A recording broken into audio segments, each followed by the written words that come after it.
விரல்ல ஏதோ தடவி போட்டீங்களா? அதான்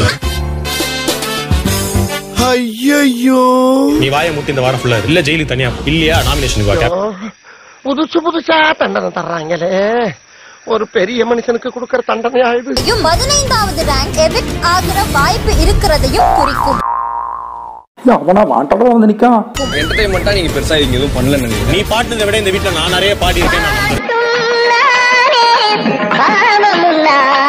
ப்ரோமோல ரேங்கிங் டாஸ்க் இருக்குன்னு காமிச்சதாக இன்னைக்கு ஒரு சம்பவம் இருக்குடா, ஒரு ஃபயர் கண்டென்ட் இன்னைக்கு இருக்குடா அப்படின்னு நினச்சா பாதி எபிசோடுக்கு அப்புறம் தான் அந்த டாஸ்கே வந்துச்சு.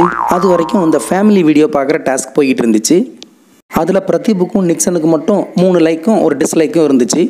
ஸோ டை ஆனதுனால இவங்க 2 பேர் வீடியோ மட்டும் வீட்டில் இருக்க எல்லாரும் பார்த்து ஒரு முடிவை சொல்லுங்கள் அப்படின்னாரு பிக் பாஸ். அதில் பிரதீப்புக்கு 10 ஓட்டும் நிக்சனுக்கு 3 ஓட்டும் இருந்தனால பிரதீப் வின் அப்படின்னு சொல்லி அவருக்கு கோல்டு ஸ்டார் கொடுத்துட்டாங்க. ஆனால் நம்ம பிரதீப் வாய் தான் சும்மா இருக்காதே, ஏதாவது சொல்லணும்ல. அதுக்காண்டி இந்த கோல்டு ஸ்டார் மேலே எனக்கு பெரிய இன்ட்ரெஸ்ட் இல்லைங்க. எனக்கு நாமினேஷன் ஆகணும், ஆகி மக்கள் எனக்கு என்ன சொல்கிறாங்க, மக்கள் எனக்கு என்ன தீர்ப்பளிக்கிறாங்கிறத நான் தெரிஞ்சுக்கணும். But I decide it. அதனால எல்லாருக்கும் தேங்க்ஸ், யாரை பற்றியா நான் தப்பாக சொல்லி தான் மன்னிச்சிருங்க அப்படின்ட்டாரு. அடுத்தது ரேங்கிங் டாஸ்க் ஆரம்பிச்சிச்சு. இந்த டாஸ்கோட ரூல்ஸ் என்ன அப்படின்னு பார்த்தீங்கன்னா, நீங்கள் இந்த கேமில் எவ்வளவு சிறப்பானவர் அந்த வருஷப்படி போய் நில்லுங்க அப்படிங்கிறதா. ஆனால் அந்த ரூல்ஸை யாருமே ஃபாலோ பண்ண மாதிரி தெரியல. பிரதீப் ஓடி போய் கொடுன்னு ஃபர்ஸ்ட்டில் நின்ட்டார். மாயா சும்மா விட்டுருவாங்களா என்ன? மாயாக்கும் பிரதீப்புக்கும் பயங்கரமான வாக்குவாதம் நடந்துச்சு. பிரதீப் விட்டு கொடுக்க மாட்டாரா, அவர் ஃபர்ஸ்ட்டை என்னைக்கு விட்டு கொடுக்கறதுக்கு வாய்ப்பே இல்லைடா அப்படின்னு நம்ம ஆடியன்ஸ்லாம் பேசிக்கிட்டு இருக்கும்போது பிரதீப் எனக்கு 50 லட்சம் பணம் தான் முக்கியம், டைட்டில் எனக்கு முக்கியம் இல்லைன்னார். அப்போ மாயா எனக்கு டைட்டில் தான் முக்கியம், பணம் முக்கியம் இல்லை, அப்போ நமக்குள்ள ஒரு டீலுக்கு வருவோம், பணத்தை நீ எடுத்துக்கோ, டைட்டில் நான் எடுத்துக்கிறேன் அப்படின்னாங்க. அப்போ பிரதீப் நான் எப்படி உன்னை நம்புறது அப்படின்னா, இதுவே ஒரு வீடியோ ப்ரூஃப் தான், இந்த வீடியோலேயே நான் ப்ராமிஸ் பண்ணுறேன், டைட்டில் வின் பண்ணால் பணத்தை நான் உங்ககிட்ட கொடுத்துட்றேன், இது சத்தியம் அப்படின்னு சொன்னாங்க. உடனே மனசை விட்டு கொடுத்துட்டு வேற இடத்துக்கு போய் நின்ட்டாரு. எல்லாரோட எய்மே மக்கள் மனசில் இடம் பிடிக்கணும், டைட்டில் எடுக்கணும் அப்படிங்கிறது தான். ஆனால் இவர் எனக்கு பணம் தான் முக்கியம், டைட்டில் முக்கியம் இல்லை அப்படின்னு சொன்னது சரின்னு எனக்கு படலை.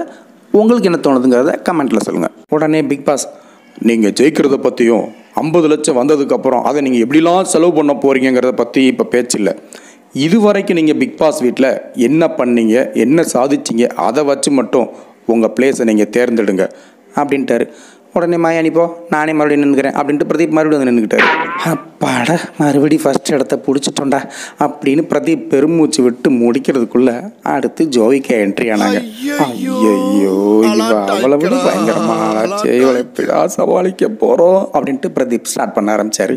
அந்த பொண்ணுகிட்ட என்ன பேச அப்படின்னு தெரியாமல் ஏழை பணக்காரன் அப்படிங்கிற ஒரு கான்செப்டை உள்ளே எடுத்து விட்டாரு பிரதீப். நான் மிடில் கிளாஸ் தாண்டா அப்படின்னு ஜோவிகா சொன்னதும், ஆனால் உன் ட்ரெஸ்ஸையும் உன்னோட அக்சசரிஸ் உன்னோட ஷூஸ்லாம் பார்த்தா அப்படி தெரியல அப்படிங்கிற. ஏங்க இவர் அந்த பொண்ணோட கேமை பார்க்க சொன்னால் அந்த பொண்ணோட வார்ட்ரோப்பு ஷூஸ் ரேக்கெலாம் போய் பார்த்துட்டு இருந்திருக்கிறாரு. நான் மிடில் கிளாஸ் தாண்டா அப்படின்னு ஜோவிகா சொன்னதும், அப்படின்னா இந்தியாவை பொறுத்தவரை மிடில் கிளாஸ்னால் என்னன்னு உனக்கு தெரியல. நான் மிடில் கிளாஸ் தாண்டான்னு அந்த பொண்ணு சொன்னதுக்கு உனக்கு இந்தியாவை பற்றி தெரியல, உலகத்தை பற்றி தெரியல, கண்டங்களை பற்றி தெரியல அப்படின்னு அந்த பிள்ளைக்கு ஜியோகிராஃபி பாடம் எடுக்க ஆரம்பிச்சிட்டாரு. அடுத்து என்ன பேசன்னு தெரியாமல் பிரதீப், உங்ககிட்ட இருக்க ட்ரெஸ்ஸஸ் அக்சசரிஸ்லாம் என்கிட்ட இல்லடி, அது ஏன் தப்பு இல்லடா அப்படின்னு ஜோவிகா சொல்ல, அது உலகத்தோட தப்பு அப்படின்னு பிரதீப் சொல்ல, அப்போ உலகத்துக்கிட்ட போய் கேள்றான்னு ஜோவிகா சொல்ல, அதை தாண்டி இங்கே நின்று கேட்டுட்டு இருக்கேன் அப்படின்னு கோவமா சொல்லும்போது ஏதோ வார்த்தையை விட்டுருக்கிறாரு போல. அதை பற்றி நம்ம அப்புறமா பேசுவோம்.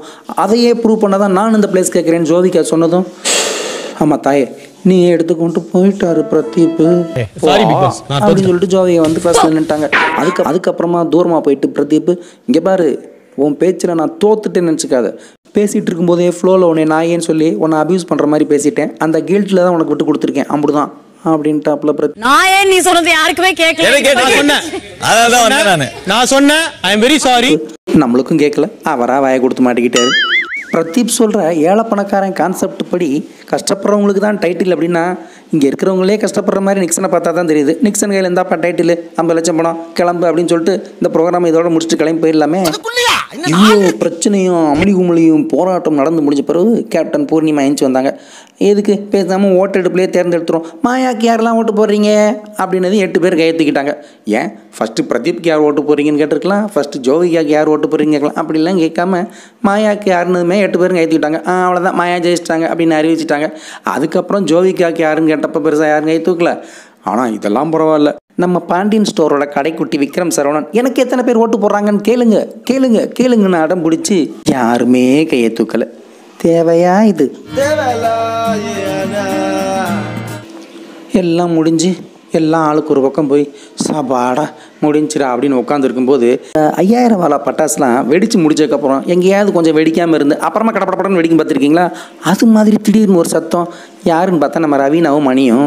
தேர்ட் பிளேஸ்க்கே நீங்க டிசர்விங் இல்லன்னு தான் நான் சொல்றேன். ஏன்னா உங்களை விட ஒரு படி பெட்டரா நான் இருக்கேன்னு நான் சொல்றேன். 3வது பிளேஸ் யாருக்குன்னு இவங்க அடிச்சுக்கிறாங்களாமா. இவங்க என்ன விளையாடிட்டு இருக்காங்க, பர்சனலா பேசுறாங்க.